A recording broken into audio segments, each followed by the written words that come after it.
શિક્ષકગણ તેમજ વાલા વિદ્યાર્થીઓ, આજની વાર્તા.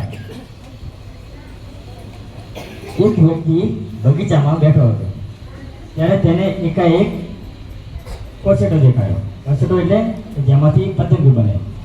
એ કોસેટામાં એક નાનું કાણું હતું.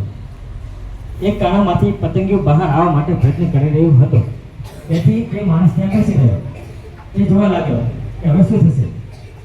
કલાકો સુધી તે બેસી રહે છે અને તે જુએ છે કે પતંગિયું બહાર આવવા માટે કેટલો સંઘર્ષ કરી રહ્યો છે. થોડી વાર પછી જુએ છે પરંતુ પતંગિયું બહાર આવી શકતું નથી અને પતંગિયું બહાર આવવા માટે ખૂબ જ સંઘર્ષ કરી રહ્યો છે.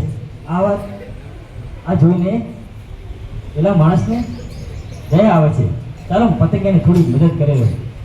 બિચારા બહાર આવવા માટે કેટલો પ્રયત્ન કરે છે, કેટલો સંઘર્ષ કરે છે. આથી તેને નાની કાતર લઈ કોસેટાને બાજુમાંથી તેનું કાણું મોટું કરી દીધું. આથી પતંગિયું સરળતાથી બહાર આવી ગયું. પરંતુ એમાં એક અજીબ વાત બની. જ્યારે પતંગિયું બહાર આવેલું હોય છે ત્યારે તેનું શરીર ફૂલેલું હતું. તેની પાંખો સાવ નાની હતી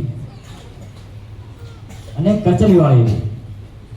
આથી આ પતંગિયું ઉડી શકતું ન હતું. પેલા માણસને એમ કે હમણાં પતંગિયાની પાંખો મોટી થશે અને તે ઉડવા લાગશે, અને એવું કશું જ બન્યું નહીં. અને પતંગિયું આખી જિંદગી પાંખો વિનાનું રહ્યું. આવું કેમ બન્યું?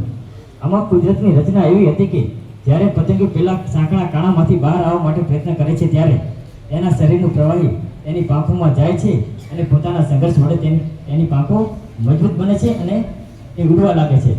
પરંતુ પેલા માણસે પેલા પતંગિયાનો સંઘર્ષ છીનવી લીધો હતો.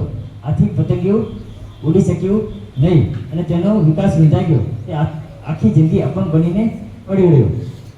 એટલે આ વાર્તા પરથી એક જ બોધ મળે કે ઘણીવાર વિદ્યાર્થીઓને વિષય અઘરો લાગતો હોય અને વિષયની અંદર ઘણો સંઘર્ષ કરવો પડે છે. આથી એ સંઘર્ષને પહોંચી વળીને મહેનત કરીને પોતાની આંખો મજબૂત બનાવો. આપણે મહેનત કરશું તો આપણે આકાશમાં ઉડી શકીશું, સફળતારૂપી આકાશમાં ઉડી શકશું. આથી વિદ્યાર્થીઓ કોઈ વિષયને અઘરો ના કરતા સંઘર્ષ કરો, મહેનત કરો.